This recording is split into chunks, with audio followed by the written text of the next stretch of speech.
Birth chart में यदि आपके पितृ दोष लगा हुआ है, यदि आपके पितर आपसे खुश नहीं है, आपके पूर्वज आपसे खुश नहीं है, आपसे नाराज है, एक उपाय आपको करना है। आपको करना है अपने सूर्य को बलवान। यदि आपने अपने सूर्य को बलवान कर लिया तो आपके जो भी पूर्वज हैं वो आपसे खुश रहेंगे। आपसे जो नाराजगी है वो खत्म नहीं तो कुछ कम तो होगी ही होगी। कहते हैं यदि सूर्य के साथ में राहु की दृष्टि अगर पड़ गई ना, राहु की नजर अगर पड़ गई तो आपका जीवन बर्बाद हो जाएगा। क्यों? क्योंकि आपके पितरों का जो श्राप है ना वो तो आपको लगेगा ही, आपके परिवार को भी ले डूबेगा। इसलिए अपने कुंडली में आप देखिए सूर्य के साथ में राहु की दृष्टि नहीं पड़नी चाहिए, और अगर है तो इसका उपाय मैं भी आपको बताती हूँ। सूर्य के साथ में यदि शनि है तो पितृदोष लग जाएगा, भयंकर लगेगा। सूर्य के साथ में यदि राहु केतु बैठे तो बंटाधार हो जाएगा, आपके पितर भयंकर नाराज हो जाएंगे आपसे। इसका उपाय है जो मैं भी आपको बताऊंगी। आपको करना क्या है, आपको आटे का एक दिया जलाना है जो कि एवरी मंथ की जो अमावस्या आती है ना, आपको ये लगातार अमावस्या के दिन करना है। ये उपाय बहुत सटीक, बहुत कारगर है, आप इसको करिएगा। भयंकर से भयंकर भी अगर आपके कुंडली बर्थ चार्ट में अगर आपके पितृदोष लगा है ना, देखिएगा कैसा लाइफ में चेंज आएगा, सब खत्म हो जाएगा, आपके पूर्वजों को भी मुक्ति मिल जाएगी। मेरे इसी चैनल के कमेंट बॉक्स में आप मुझे खुद लिख के देंगे कि वाकई में गजब का एक उपाय है, ये करके देखिए। आपको करना ये है, अमावस्या के दिन, हर महीने की अमावस्या के दिन आपको सांझ के टाइम पे एक अपने हाथों से, क्योंकि दिया आप जला रहे हैं अपने पूर्वजों के लिए तो किसी और से नहीं, अपने हाथों से थोड़ा सा आटा गूंदेंगे जिसका दिया बनाएंगे, सरसों का तेल डालेंगे और दीपक वहां जाके पीपल के पेड़ पे जला देंगे। या अगर नहीं है सरसों का तेल तो आप घी का दीपक भी जला सकते हैं।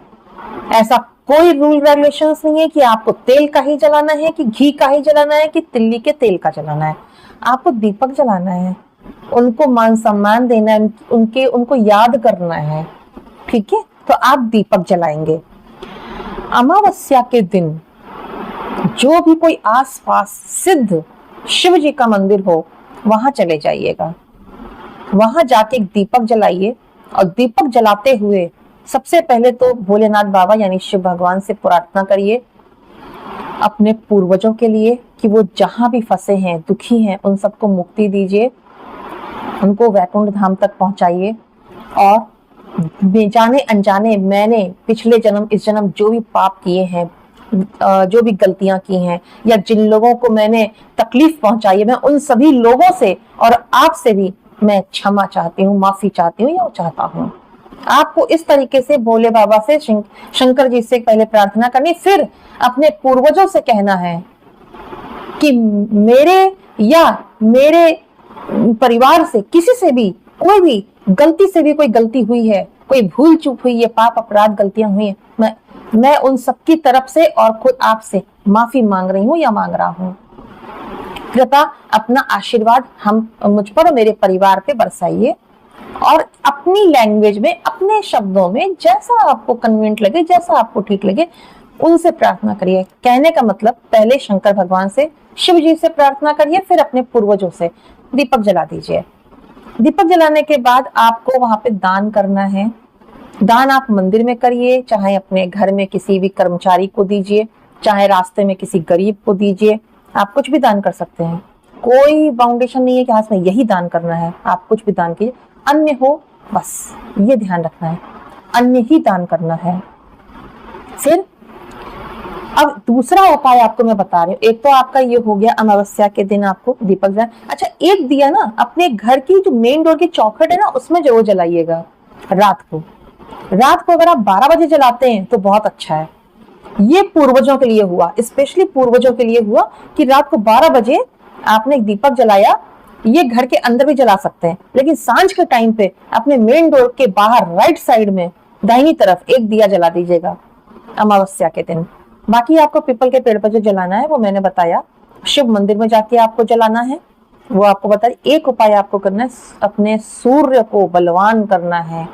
यदि सूर्य आपका स्ट्रांग हो गया तो आपके पूर्वजों को तो मुक्ति मिलेगी ही मिलेगी, साथ ही आपको और आपके परिवार को भी आशीर्वाद मिलेगा। सूर्य को स्ट्रांग करने के लिए मैंने अपने पिछले वीडियो में भी बताया है आपको कि सूर्य नारायण को जल चढ़ाना है। जल चढ़ाने का नियम है कि पीतल के लोटे में, लोग तांबे का कहते हैं लेकिन पीतल का ज्यादा अच्छा माना जाता है। पीतल के लोटे में जल डालिए, थोड़ी सी रोली डाल दीजिए, एक दाना मिश्री का, एक दाना चावल का, हो सके तो लाल रंग का एक फूल, नहीं है तो कोई बात नहीं है।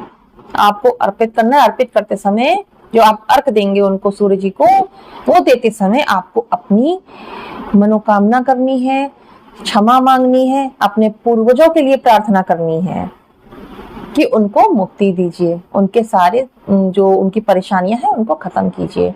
ऐसा आपको करना है और फिर आप देखिएगा अपनी लाइफ में चेंजेस कैसे आते हैं। आपकी लाइफ में चेंजेस, आपको आपके पितरों का, पूर्वजों का आशीर्वाद मिलना शुरू हो जाएगा।